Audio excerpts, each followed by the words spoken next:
And so, so that really put the lie to that whole idea. But we still see the remnants of that tale being told by David Albright of ISIS, the think tank here in Washington. He's still writing about how the Iranians were trying to procure these items for a secret Iranian military nuclear program, suppressing the obvious and documented facts that are in the IAEA reports themselves about what actually happened. Now, the third story is coming closer to the present, and it's a dramatic part of my book, an extremely central part of my book, because it's about the so-called laptop documents. These mysterious documents that appeared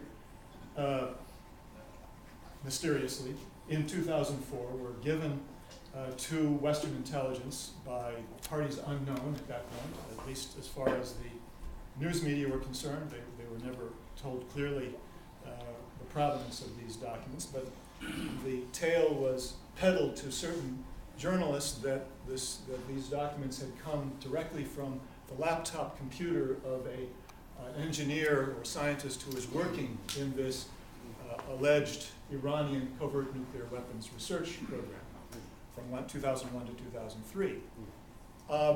Later on, and that, by the way, that story was then told to the IAEA when these documents were passed on to the IAEA in 2005. That was the story that was given to them according to a senior IAEA official who I interviewed in 2009. And that official then told me that later on they walked back that story. It turned out that it wasn't true. He did not tell me what the story was, that the story that had replaced it. But later on, there were published versions that had a German spy, a spy for the Germans who penetrated the so-called, the Iranian nuclear weapons research program, had turned over these documents to German intelligence. Well, that turned out to be a lie as well, because I've now been able to interview a former senior official of the German Foreign Office, Karsten Voigt, who's in charge of U.S., North American, German relations for the Foreign Office. And in November 2004, right after Colin Powell had made a public statement that referred indirectly to these documents, he was contacted by the Bundesnachrichtendienst, I hope I pronounced that correctly, those of you who speak German, the German International Intelligence Agency, and informed that it was one of their agents,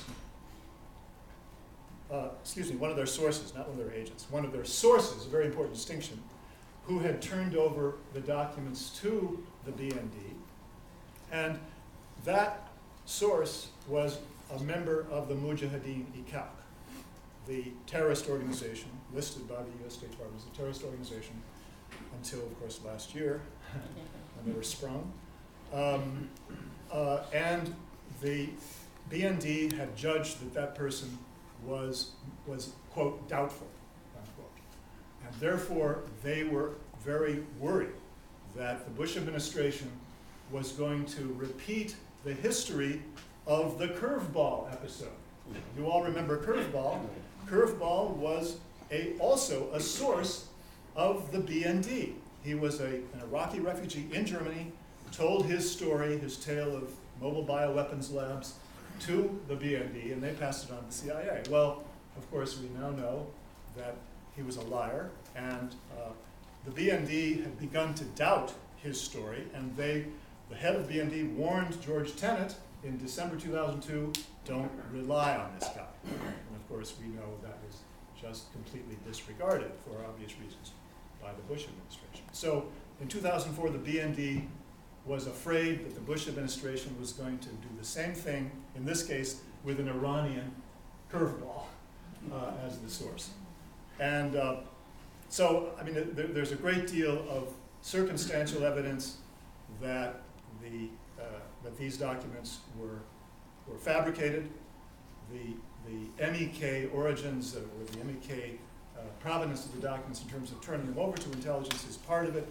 The fact that they were so eager to lie about this to avoid implicating the MEK in this is obviously an important indicator. But in the book, I go more deeply into the documents and show that there are very significant contradictions in the documents themselves, specifically over the reentry vehicles shown in the drawings, supposedly showing an effort to integrate a nuclear weapon into the Shahab-3 missile. It's the wrong missile. The Iranians have already abandoned it, and that is a very well documented fact. But let me move on to the final of these four stories, and that is the story which really is the lead-in to the situation that we now see with punishing. The intention was crippling sanctions against Iran. The crippling sanctions policy was already being planned in late 2011 between the United States and its allies, including Israel, of course. And as part of the plan to organize international support, to organize an international coalition behind these sanctions, part of it was going to be that the IAEA would publish a report that would be extremely damning of Iran's nuclear policy, nuclear program. It would show, in case after case, that there was all this damning intelligence showing that Iran had been working on nuclear weapons, not only between 2001 and 2003, and that, of course, was based on the laptop documents still, but also was continuing to work on nuclear weapons after 2003, at least up to 2007. Now, key point about this is that Mohammed al-Baradei, in his memoirs, reveals something very important, which is that the Israeli government turned over a series of documents to the IAEA. They didn't do it through the MEK. This time they just did it directly. The documents, he said, were regarded with suspicion by technical experts at the IAEA, and indeed they even sent a questionnaire. They had sent a series of questions to the Israelis about these documents, as pointing out, obviously, some problems that they found with them. He doesn't say what the results of those questions were in terms of what they got from the Israelis, if anything. In my book, I analyzed these, not all of them, but some, the three key documents. First of all, a document that was supposedly showing what they called a multi-point initiating system for a nuclear weapon. Without going into detail about it, the key point is that it involved, according to the IAEA, it involved a way of measuring the distance between shock waves. That was part of it, a method of measuring the difference between shock waves. Well, very funny thing happened then, that the IAEA later revealed that there may have been a foreign specialist who helped them with these experiments that are supposedly documented in this document, a Farsi language document describing this. And it turns out that Vyacheslav Danilenko, who was later fingered by David Albright as the guy who was the person who was helping their nuclear program, nuclear weapons program, excuse me, was in fact the author of a professional journal article in which he described a method of measuring the differences, the intervals between shock waves.